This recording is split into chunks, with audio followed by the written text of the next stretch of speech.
Gusto mo ba mag-livestream gamit lang ang cellphone? At naghahanap ka ng magandang livestream app? At gusto mo din mag-level up ang iyong livestream setup? So sa video na ito ipapakita ko sa inyo kung paano mag-livestream sa Facebook gamit lang ang cellphone. So let's go, simulan na natin at huwag sana kayo mag-skip. And make sure na mapanood mo muna itong buong video para masundan mo at magawa mo ng tama. And hindi kayo magka-problema mamaya. So ang pinakauna natin gagawin ay pumunta tayo sa ating Google Play Store. At dito kailangan lang natin i-download ang application na ito, na ang pangalan ng app na ito ay Prism Live Studio. So i-search lang natin. Ang napakaganda dito guys ay hindi na natin kailangan ng dalawang device or computer. Kailangan lang natin i-download ang app na ito at talagang magle-level up ang ating live stream setup. Meron na siyang 4.8 ratings, 40,000 reviews and more than 5 million downloads. So ayan, download lang natin. Pabilisin lang natin para hindi kayo maboring at sana mag-enjoy kayo habang nanonood. So ayan, kapag okay na pwede na tayong pumunta sa mismong apps. So i-open lang natin ito.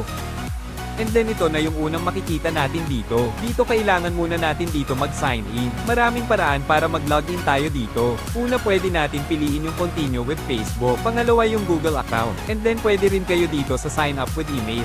So ganito halimbawa, kapag nag-login kayo gamit ang Facebook, mapupunta agad kayo dito sa Facebook at pipiliin nyo lang yung account nyo. Dito nakasave yung password ko sa Facebook app kaya rekta na siya mag-login. At nandito na tayo sa permission, then pindutin lang natin itong continue as para maka-login gamit ang account nyo sa Facebook. Then pwede rin naman dito halimbawa kung mas preferred nyo yung Google account. For example, for me lang, mas gusto ko dito mag-login gamit ang Google account. Then pumili lang kayo sa Google account nyo. Then dito pindutin nyo lang itong OK.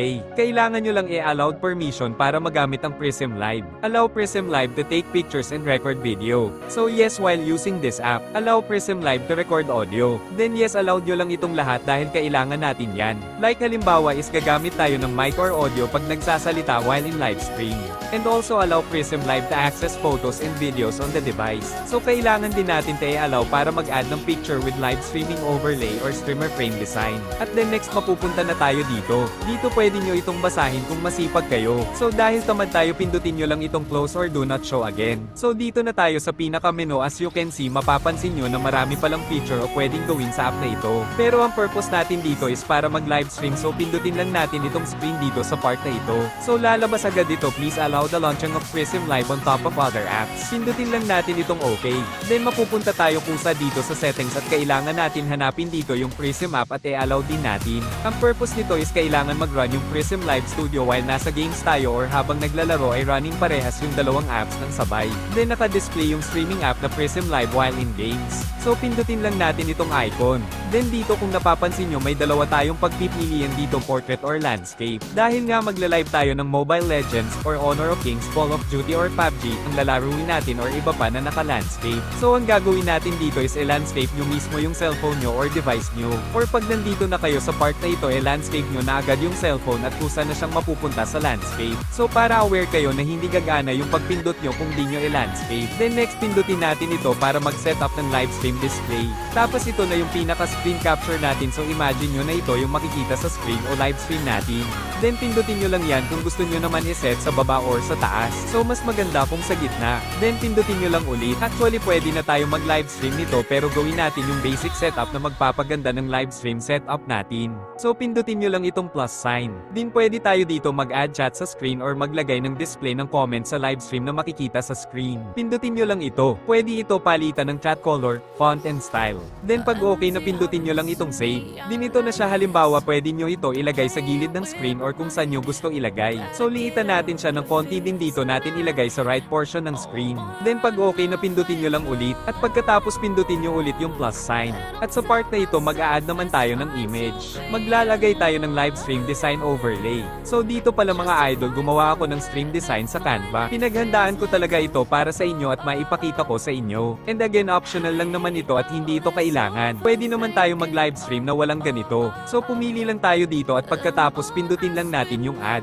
Din pindutin nyo lang ito at pwede natin ito i-resize. So para mas mabilis, pindutin nyo lang ito at kusa na itong magsiset ng mas maayos. So ganito yung halimbawa guys, meron na tayong stream overlay design na ginawa natin sa Canva. So pindutin lang natin ito. So edit na lang natin guys kung gusto pa natin palitan na mas okay. So pumili lang tayo dito guys. Pagkatapos pindutin yung done. So sa tingin ko mas preferred ko yung ganito ganitong design sa live stream natin.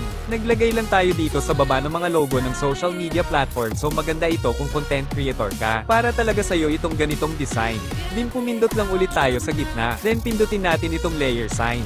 Dito may mga layers tayo dito. Pindutin nyo lang itong image tapos hold nyo lang ito. At ilagay nyo ito sa pinaka last part, so dapat ang image ang pinaka nasa huling layer katulad nito. Din pindutin lang natin ito para ma-review natin. So ganito na halimbawa yung display ng live stream natin na nasa gitna yung screen capture. Then next pindutin nyo lang sa gitna, then pumunta ulit tayo sa plus sign. Para mag-add ng tinatawag na VTuber. Pindutin nyo lang itong sa pinakababa. Then dito marami tayong pwedeng pagpilian, so pumili lang tayo ng gusto natin ilagay kung gusto nyo lang naman. So like halimbawa ito yung ilalagay natin. Then piliin nyo lang tapos pindutin natin yung add. So dito pwede natin ilagay sa pinakagilid. Ang kagandahan nito is pag naka-on yung mic mo ay parang nagsasalita din itong VTuber. So ito halimbawa yung ilalagay natin dito. Din kapag okay na pindutin ulit natin itong sa gitna na screen capture ng 2 beses. So sa wakas natapos na tayo sa screen display. So guys, kung nandito ka na sa part ng video na ito ay ang ibig sabihin ay gusto mo talaga malaman kung paano mag-live stream. At kung nagustuhan mo ang video na ito at nakatulong ang video na ito sa'yo ay maaari ba kayong mag-like and subscribe sa ating video. At gusto natin pasalamatan ang ating mga mabubuting commentators at mga nagla-like ng ating video and ang ating mga subscriber. Malaking bagay ito at sobrang na-appreciate na namin ng sobra. Again, maraming salamat sa inyong lahat. At kung bago ka lang dito sa ating channel ay huwag mong kalimutan mag-like and comment at para ma-notice namin yan.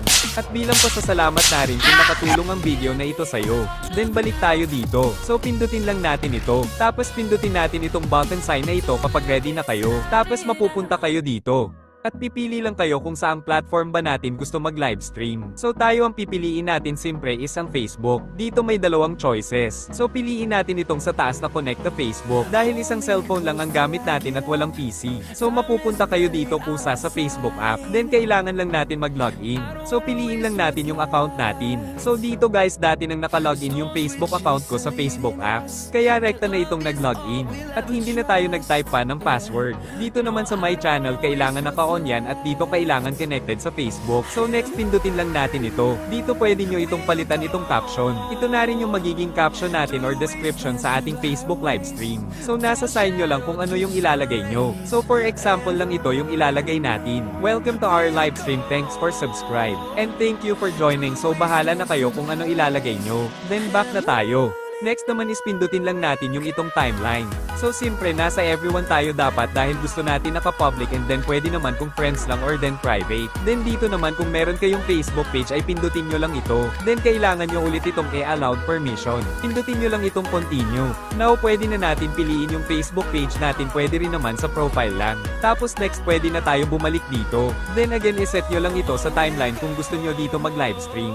So dito muna tayo sa Facebook page. So pindutin lang natin itong save. Pindutin nyo lang itong nasa gilid na 1080p. So unahin muna natin itong stream quality. Dito naman kung mataas ang graphics mas maganda pero dapat malakas din ang internet connection nyo or wifi at kaya ng cellphone nyo. So next balik ulit tayo. Dito naman tayo sa video quality. Dito pwede nyo piliin yung adaptive kapag kung sakaling mahina ang internet nyo ay kusa na itong mag-a-adjust or pwede nyo din ilagay sa fixed. So sunod dito naman tayo sa bitrate. So siyempre mas mataas mas maganda pero kung hindi naman kaya ay dito na lang tayo sa recommended. So piliin lang natin kung anong naka-recommended na bitrate, so depende yan sa lakas ng internet connection natin. So ayan, hanggang 10,000 yan. So next dito naman tayo sa FPS or ang ating frame rate. So dito naman nasa 30 FPS lang siya, so hindi pa supported ang 60 FPS, so nasa 30 FPS lang muna tayo. Pero guys, huwag kayo mag-alala dahil solid pa rin yung performance ng live natin. So ang last naman is yung ating keyframe interval, so nakalagay na siya sa 2, so para sa atin mas okay na yung delay siya ng mga 2 seconds lang naman. Then after nyan pwede na tayo bumalik. So i-back lang natin ito and then pagtapos na tayo pwede na tayo magsimula mag-livestream. So ang gagawin lang natin is pindutin natin itong icon na ito. So bigla itong lalabas na do you want to save the live video on the device. So siyempre it's a big no na dahil hindi na natin kailangan ma-save sa cellphone ang livestream natin, baka ma-full storage pa tayo. So before kayo mag-livestream dapat matapos nyo muna itong video na ito. So dito na tayo sa part na ito, so kapag andito na kayo dapat ready na talaga kayo dahil magre-reflect na ang livestream nyo sa Facebook after nyo ito ma-okay. So start recording or casting with Prism Live, so pindutin nyo lang itong start. So finally dito nagsimula na ang ating live stream. So dito kung napapansin nyo ito gumagana ang ating microphone dahil naka-earphones ako ngayon. So kung sakaling nagsasalita tayo maririnig yan sa ating live stream. So off lang natin dahil mas preferred natin walang mic. Itong screensaver pwede kayo dito pumili kung anong gusto nyo na design. So usually guys gagamitin nyo lang itong screensaver or screen protection kapag halimbawa ay magpo-post live muna kayo. So for example itong hide broadcasting screen. So ganito lang naman ang lalabas sa ating live stream. So balik natin sa dati yung screen protection. Then after nyan pwede na tayo pumunta sa kung anong gusto nyo livestream na games or kahit anong laro ay pwede. So for example dito tayo sa Mobile Legends. So kung nakikita nyo guys na may icon dito sa gilid at yan yung palatandaan na ongoing na ang ating livestream. So pindutin lang natin ito. Dito guys kung nakikita nyo may isang viewers na tayo. Dito naman pindutin lang ito kapag gusto nyo i-enable ang screensaver or screen protection para sa privacy. Then huwag nyo kalimutan i-turn off ulit kapag okay na. Tapos dito pwede nyo pindutin for preview yung live stream. Dito naman guys is kung gusto nyo i-adjust yung volume para maganda yung sounds natin at hindi sabog. So kapag tapos na tayong mag-livestream at gusto na natin mag-end livestream ay pwede na natin itong pindutin itong end.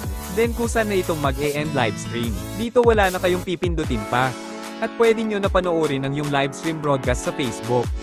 At additional pala kung gusto nyo ng walang watermark ng Prism Live ang livestream nyo ay pwede nyo itong gawin. Pumunta lang kayo sa settings ng Prism Live Studio at hanapin nyo lang ang cancel watermark at i-disable nyo lang ito. So before pala kayo mag-start ay make sure na naka-on ang DND or Do Not Disturb. Para makaiwas kayo sa mga notification while kayo ay nagla-livestream sa Facebook. At na-appreciate namin ang suporta nyo. Maraming salamat sa like and subscribe. So sana nakatulong ang video na ito at sana na-appreciate nyo rin.